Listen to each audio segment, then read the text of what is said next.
Lately, I've been reading a lot of stories about the crushing burden of student loan debt. Right now, tens of millions of Americans owe more than $1 trillion in student debt. That's an incredibly high figure. And it's not just that it really stinks to graduate from college or graduate school and then immediately realize that it might take decades to pay back those loans. In study after study, kids who graduate with no debt end up being worth a lot more money than their classmates who have outstanding student loans. Sort of makes sense. They were loans handed out to those seeking a better education, and when said loans were doled out, those recipients agreed to pay them back in full.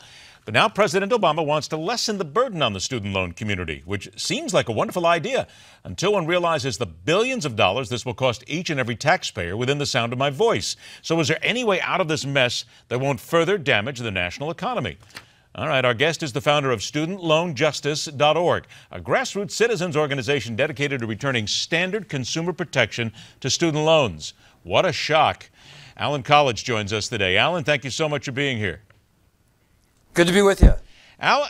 Colin, let's get to this right now, what the president said here, because the president wants to use these so-called income-driven plans that, according to the Washington Post, could cost $22 billion more than the government expected. That's the taxpayer that's going to wind up footing a lot of this bill.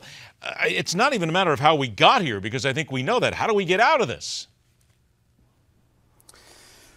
Well, that's a very difficult question. And I should probably preface my comments by saying that, you know, this moniker of protecting the taxpayer, it's really become code with regards to the student loan program for growing the government. The fact of the matter is that the Department of Education is a willing co-conspirator in what has become a predatory lending instrument. Okay, well, let's stop there for a second. Hang on. Now, I'm going to stop there. Now, what exactly do you mean by predatory? Explain that. What I mean, that is, due to the removal of fundamental free market protections like bankruptcy protections, statutes of limitations, protections that exist for every other type of lending instrument in this nation, they've been specifically and uniquely removed from student loans. And so this has made the lending instrument extraordinarily profitable. Previously, the money was being made by a combination of private and public interests. However, Obama came in and essentially nationalized the entire thing. So the federal government not only is making interest on these loans, but it turns out, and this has been true for decades now, that the federal government has been making a profit on defaulted loans. So, for example, credit card companies make, if they're lucky, maybe 10 cents on the dollar for their defaulted accounts.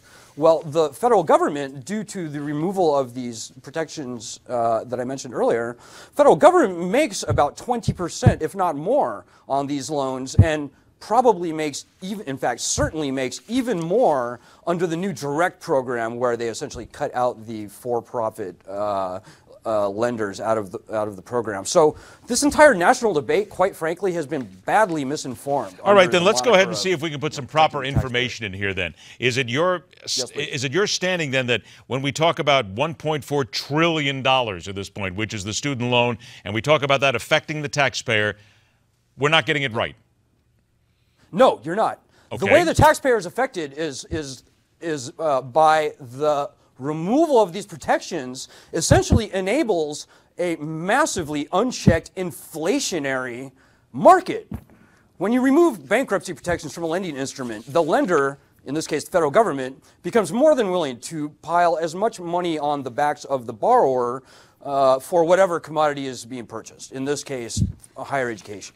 So not only are the low-income taxpayers who take out student loans being extraordinarily and negatively affected, but the wealthy, moderately wealthy citizens who have to write checks every semester for their kid or kids to go to college, they are feeling the pain. And it is through the inflation that this broken, free market is gone lending system that has been created through the removal of these basic free market protections. Okay, then let's get to this here, because I've been trying to get through to the conservatives here in Washington for years now. Okay, but let's get down to what the president said here, because this is the White House Budget Office with regard to this pay-as-you-earn.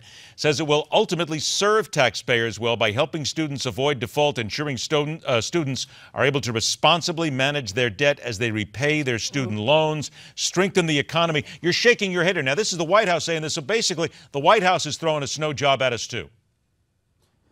It's absolute crap. And I'm sorry, but I have to say that these repayment programs have not forgiven $1 in student loans to this point. And if the Department of Education and Congress, and quite frankly, the Obama and other presidential administrations looking back and going forward, had their way, not $1 would be forgiven under these programs. So much like a credit card teaser deal, where if you make on-time payments for a year, they give you, an interest rate reduction, where far fewer than 15% of the people who think they're going to get these earned benefits on these credit card teaser deals, so too will the borrowers find themselves unceremoniously kicked out of these repayment programs before receiving the benefit. So all right, this is then Alan, let's take it from here then. I got about a minute and a half left here. How do we then not only get the individuals out from underneath the crap, but how do we then get the government and the taxpayers and everybody out from underneath this? What do we do? It starts with returning good government, smaller, better government to this lending system. Currently, the Department of Education is an out-of-control beast, and only by returning standard free market protections, most notably bankruptcy and others, but starting with bankruptcy, only then will the Department of Education start governing the money like it was its own and in a fair and balanced way. Then who's only at the forefront of that? Government, who's at the forefront of making that happen now? Because apparently it's not the White House. Well, I would say it starts with Congress. And, point to any congressional leader. In the past, it's been John Boehner, but we'll see down the road who takes the leadership on this. Is there anybody in Congress right now who's really pushing this forward? Is there anybody in Congress right now, 30 seconds left, who is really pushing this forward? Anybody who cares? Currently, there's one guy, and he's Democrat from Maryland, Jim Delaney. And outside of him, nobody else is paying attention to this, right? No. The Republicans really need to recognize this as an opportunity to demonstrate that their free market principle actually have standing and actually do serve the entire citizenry, not just the wealthier echelon. All right, I tell you what, we're going to have to dig into this a little bit more because there's a whole lot of tentacles here we haven't even touched on. But it's fascinating here to learn about all the lies that are being thrown around. The website is studentloanjustice.org. Check it out there. And Alan Collinge is our guest. He'll be back again to discuss this, I'm sure. Alan, thanks so much for your time. Thank you, Ed. It's been a pleasure. All right. Take care. The Trials America's Watching. The Legal Eagle is right after the break on MidPoint.